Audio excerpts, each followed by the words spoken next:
الحمد لله وكفى وسلام على عباده الذين اصطفى أما بعد فأعوذ بالله من الشيطان الرجيم بسم الله الرحمن الرحيم وعباد الرحمن الذين يمشون على الأرض هونا وإذا خاطبهم الجاهلون قالوا سلاما۔ میرے محترم بھائیو اور دوستو، اللہ رب العزت نے ہمیں اپنی زندگی میں دوبارہ رمضان المبارک عطا فرمایا ہے۔ ہمیں اس کی قدر کرنی چاہیے۔ یہ ایک مہمان ہے اور میزبان کا کام ہوتا ہے اپنے مہمان کی قدر کرنی چاہیے اور اپنے مہمان کا خیال رکھنا چاہیے۔ تو رمضان المبارک ایک ہمارے لیے مہمان ہے، ہمیں جتنا ہو سکے اس کی قدر کرنی چاہیے۔ رمضان المبارک یہ ماہ قرآن بھی ہے، شہر القرآن بھی ہے۔ اس مہینے کے اندر اللہ رب العزت نے جتنے بھی صحیفے اور جتنی کتابیں اتاری اسی مہینے کے اندر اتاری ہیں۔ قرآن مجید بھی اسی مہینے کے اندر ہی نازل ہوا ہے، اس لیے اسے شہر القرآن بھی کہتے ہیں۔ اللہ رب العزت نے سورۃ الفرقان کے آخری رکوع کے اندر اپنے خاص بندوں کی صفات بیان فرمائی ہیں۔ ہر انسان چاہتا ہے کہ میں اللہ رب العزت کا بندہ بن جاؤں، عبودیت مجھے حاصل ہو جائے، اور یہ مقام ایسا ہوتا ہے کہ تمام جتنے بھی روحانی مقامات ہیں ان سے بلند تر مقام۔ آپ دیکھیں اللہ رب العزت نے قرآن مجید کے اندر جتنے بھی انبیاء کا تذکرہ فرمایا ہے اس کے ساتھ عبد کا لفظ استعمال فرمایا ہے۔ وَاذْكُرْ عَبْدَنَا أَيُّوبَ، اسی طرح الحمدللہ الذی انزل علی عبدہ الکتاب، اسی طرح سبحان الذی اسری بعبدہ، اور اسی طرح ہم جب تشہد میں پڑھتے ہیں اشہد ان لا الہ الا اللہ و اشہد ان محمدا عبدہ و رسولہ، رسالت سے پہلے عبد کا لفظ استعمال فرمایا ہے۔ تو یہ عبد اللہ رب العزت کو بہت پسند ہے۔ نبی علیہ السلام نے ارشاد فرمایا کہ اللہ رب العزت کو دو نام بہت پسند ہیں، ایک عبداللہ اور ایک عبد الرحمن۔ عباد یہ عبدن سے ہے، عبدن کا معنی ہوتا ہے غلام، اور عبد وہ ہوتا ہے جس کو اپنے آقا کے سوا کچھ بھی نظر نہیں آتا۔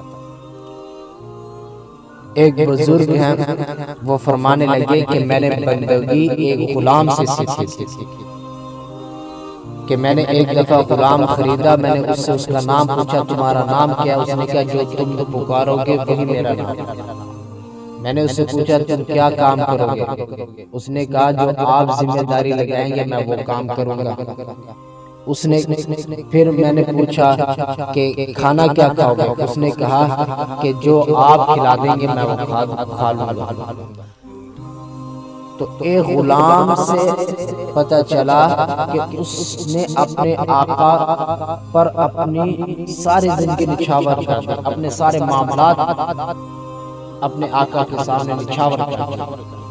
تو بزرگ فرمانے لگے میں اس غلام سے بندگی کو سمجھا کہ ہم اللہ رب العزت کے غلام ہیں، ہمیں بھی اللہ رب العزت کے لیے اپنے آپ کو سب کچھ نچھاور کر دینا چاہیے۔ اللہ تعالی ہمیں جو کھلائے جو پلائے، ہمیں اللہ تعالیٰ کے یعنی کھلانے پلانے پر شکر ادا کرنا چاہیے،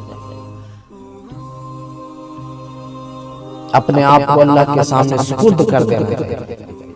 ذوالنون مصری رحمۃ اللہ علیہ وہ اپنے ساتھیوں سے فرمانے لگے شخص کے بارے میں آپ کی کیا رائے ہے کہ جو جس کی مرضی سے پوری دنیا میں کاروبار چلتے ہیں؟ سارے ساتھی کہنے لگے کہ یہ کیسی بات ہے، پوری دنیا میں مرضی اللہ رب العزت کی چلتی ہے، انسان کی کیسے چل سکتی ہے؟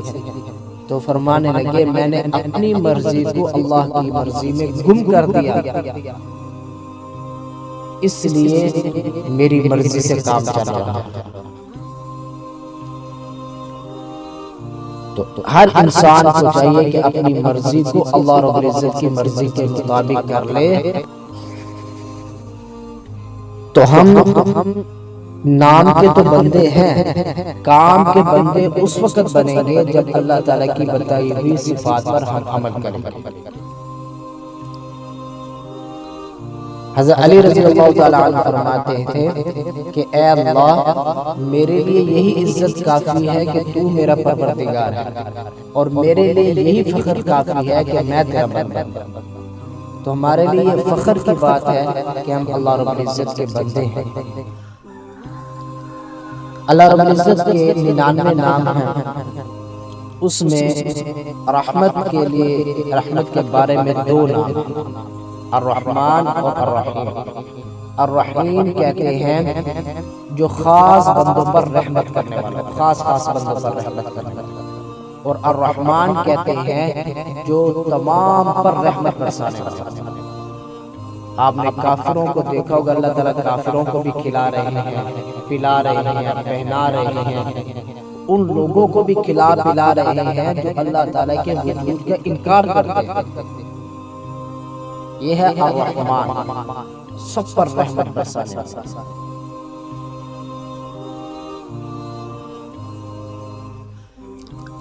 پہلی صفت اللہ تعالیٰ کے خاص بندوں کی، وہ اللہ رب العزت نے ارشاد فرمایا یمشون فی الارض ہونا، کہ وہ لوگ جو زمین میں نرمی کے ساتھ، عاجزی کے ساتھ، تواضع کے ساتھ چلتے پھرتے ہیں۔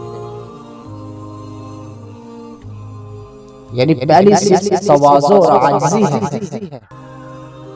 اور اللہ رب العزت سب سے پہلے چال ڈھال کا ذکر کیا، کیونکہ چال ڈھال سے انسان کی شخصیت کا پتہ چلتا ہے یہ کس انداز سے چل رہا ہے، تکبر سے چل رہا ہے یا عاجزی سے چل رہا ہے۔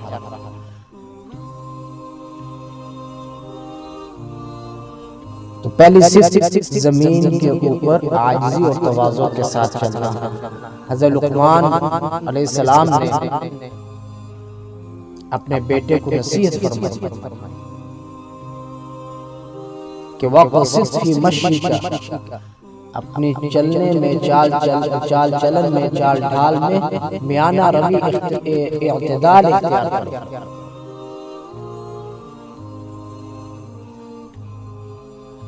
تکبر کے ساتھ نہ چلو۔ اللہ تعالیٰ تکبر کرنے والوں کو پسند نہیں فرماتا۔